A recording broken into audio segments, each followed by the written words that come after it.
Security Enhanced Linux is a Linux kernel security module that provides the mechanism for supporting access control security policies, including United States Department of Defense Euro-style mandatory access controls. SELinux is a set of kernel modifications and user space tools that can be added to various Linux distributions. Its architecture strives to separate enforcement of security decisions from the security policy itself and streamlines the volume of software charged with security policy enforcement. The key concepts underlying SELinux can be traced to several earlier projects by the United States National Security Agency. It has been integrated into the Linux kernel mainline since version 2.6, on August 8, 2003. Overview: The United States National Security Agency, the original primary developer of SELinux, released the first version to the open-source development community under the GNU GPL on December 22, 2000. The software merged into the mainline Linux kernel 2.6.0 Test 3, released on August 8, 2003. Other significant contributors include Network Associates, Red Hat, Secure Computing Corporation, Traces Technology, and Trusted Computer Solutions. Experimental ports of the Flask TE implementation have been made available via the Trusted BSD project for the FreeBSD and Darwin operating systems. From NSA Security Enhanced Linux Team. NSA Security Enhanced Linux is a set of patches to the Linux kernel and some utilities to incorporate a strong, flexible mandatory access control architecture into the major subsystems of the kernel.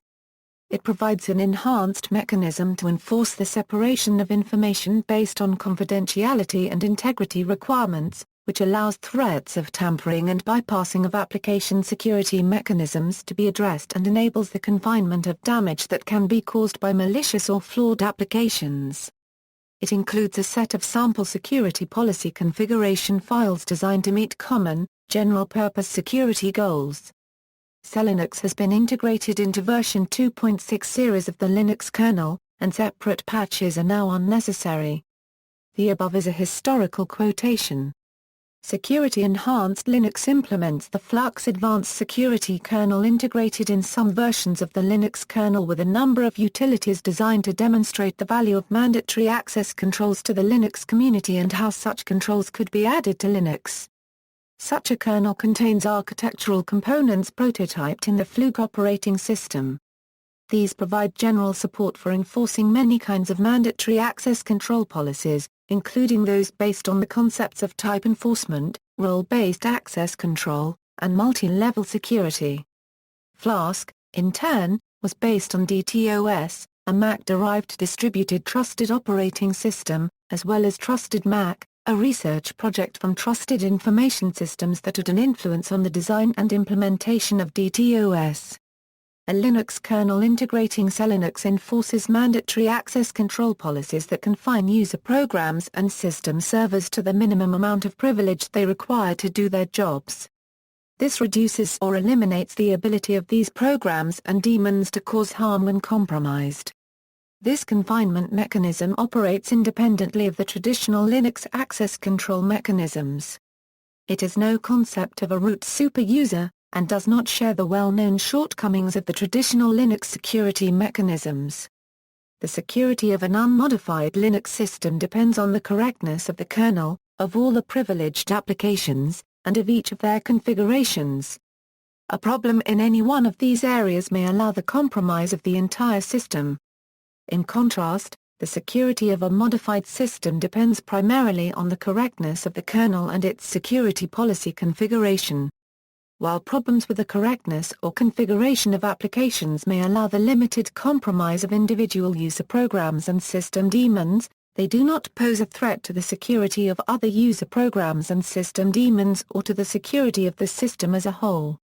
From a purist perspective, SELinux provides a hybrid of concepts and capabilities drawn from mandatory access controls, mandatory integrity controls, role-based access control, and type enforcement architecture. Third-party tools enable one to build a variety of security policies.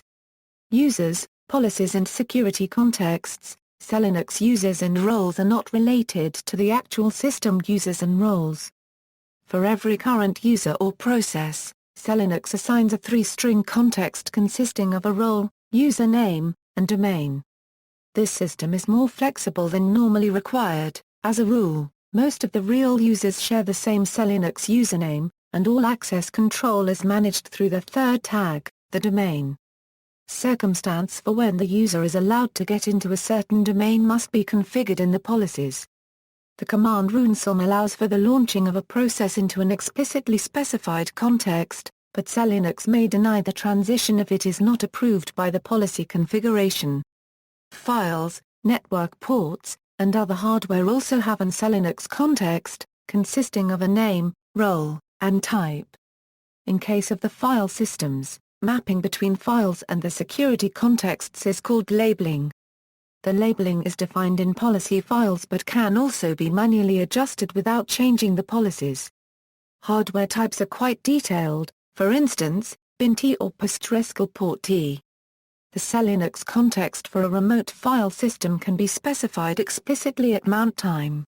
SELinux adds the Z switch to the shell commands ls, ps, and some others, allowing the security context of the files or process to be seen. Typical policy rules often consist of explicit permissions. Which domains the user must possess to perform certain actions with the given target, and so on. More complex mappings are also possible, involving roles and security levels. A typical policy consists of a mapping file, a rule file, and an interface file, that define the domain transition. These 3 files must be compiled together with the SELinux tools to produce a single policy file. The resulting policy file can be loaded into the kernel, making it active. Loading and unloading policies does not require a reboot. The policy files are either handwritten or can be generated from the more user-friendly SELinux management tool. They are normally tested in permissive mode first, where violations are logged but allowed. The audit to allow tool can be used later to produce additional rules that extend the policy to allow all legitimate activities of the application being confined. Features: clean separation of policy from enforcement, well-defined policy interfaces, support for applications querying the policy and enforcing access control, independent of specific policies and policy languages, independent of specific security label formats and contents, individual labels and controls for kernel objects and services, support for policy changes, separate measures for protecting system integrity and data confidentiality, flexible policy, controls over process initialization and inheritance and program execution, controls over file systems, directories, files, and open file descriptors, controls over sockets, messages, and network interfaces, controls over use of capabilities, cached information on access decisions via the AVC, vulnerabilities, no. Integrity checking of binary executables, libraries, or scripts is implemented. Usage: SELinux can potentially control which activities a system allows each user, process and daemon, with very precise specifications. However, it is mostly used to confine daemons like database engines or web servers that have more clearly defined data access and activity rights. This limits potential harm from a confined daemon that becomes compromised. Ordinary user processes often run in the unconfined domain, not restricted by SELinux but still restricted by the classic Linux access rights. Command line utilities include chcon, restarecon, restarecond, runsum, secon, fixfiles, stfiles, load policy, booleans, getspool, setspool, togglerspool sitenforce, load policy, stfiles, smodule, postfix check SELinux installation, smodule package, check module, SELinux config enforcing, SELinux enabled, SELinux policy upgrade and security set boolean. Usage examples: to put SELinux into enforcing mode. $sudo sit enforce 1. To query the SELinux status. $get enforce. Implementations: SELinux is available with commercial support as part of Red Hat Enterprise Linux version 4 and all future releases. This presence is also reflected in corresponding versions of CentOS and Scientific Linux. The supported policy in RHEL4 is the targeted policy which aims for maximum ease of use and thus is not as restrictive as it might be.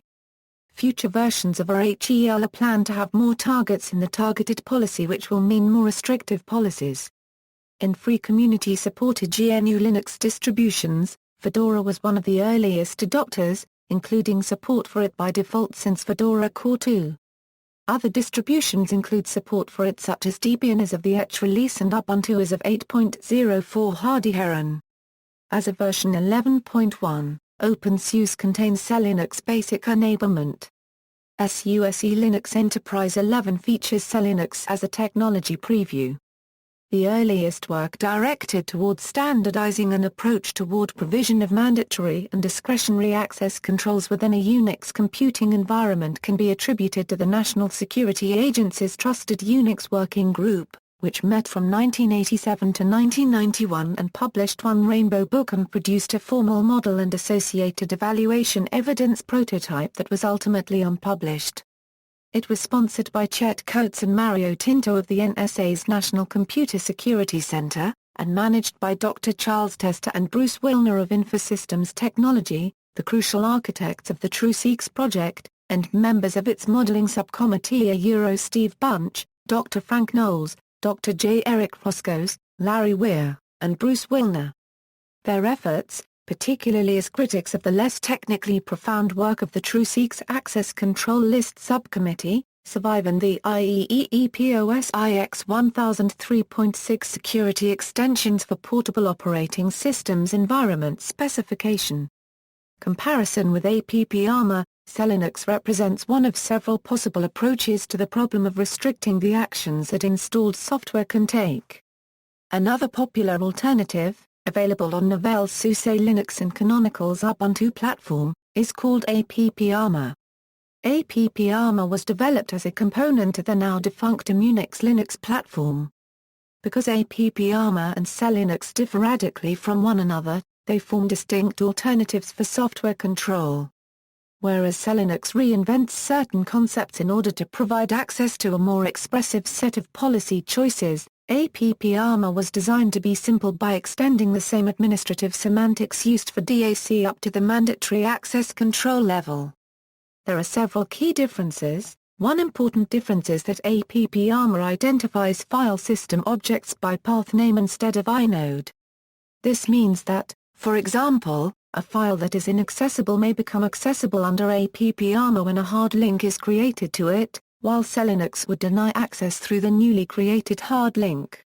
As a result, AppArmor can be said to not be a type enforcement system, as files are not assigned a type, they are merely referenced in a configuration file. SELinux and AppArmor also differ significantly in how they are administered and how they integrate into the system. Since it endeavors to recreate traditional DAC controls with Mac-level enforcement, AppArmor's set of operations is also considerably lower than those available under most SELinux implementations. For example, AppArmor's set of operations consist of read, write, append, execute, lock, and link. Most SELinux implementations will support numbers of operations orders of magnitude more than that. For example, SELinux will usually support those same permissions, but also includes controls for mknod, binding to network sockets, implicit use of POSIX capabilities, loading and unloading kernel modules, various means of accessing shared memory, etc. There are no controls in AppArmor for categorically bounding POSIX capabilities. Since the current implementation of capabilities contains no notion of a subject for the operation, it is usually the job of the Mac layer to prevent privileged operations on files outside the actor's enforced realm of control. AppArmor can prevent its own policy from being altered, and prevent file systems from being mounted unmounted, but does nothing to prevent users from stepping outside their approved realms of control. For example, it may be deemed beneficial for help desk employees to change ownership or permissions on certain files even if they don't own them. You obviously don't want to give the user root on the box, so you give them CAP-FANA or CAP-DAC override. Under SELinux you can configure SELinux to deny all capabilities to otherwise unconfined users, Then create confined domains for the employee to be able to transition into after logging in, one that can exercise those capabilities, but only upon files of the appropriate type. There is no notion of multi-level security with AppArmor, thus there is no hard BLP or BIBA enforcement available. AppArmor configuration is done using solely regular flat files. SELinux uses a combination of flat files and extended attributes. SELinux supports the concept of a remote policy server as an alternative source for policy configuration. Central management of AppArmor is usually complicated considerably since administrators must decide between configuration deployment tools being run as root or configured manually on each server. Other systems, isolation of processes can also be accomplished by mechanisms like virtualization. The OLPC project, for example, in its first implementation sandboxed individual applications in lightweight servers. Security-enhanced Android. The NSA have adopted some of the SELinux concepts in security-enhanced Android. See also. References. External links.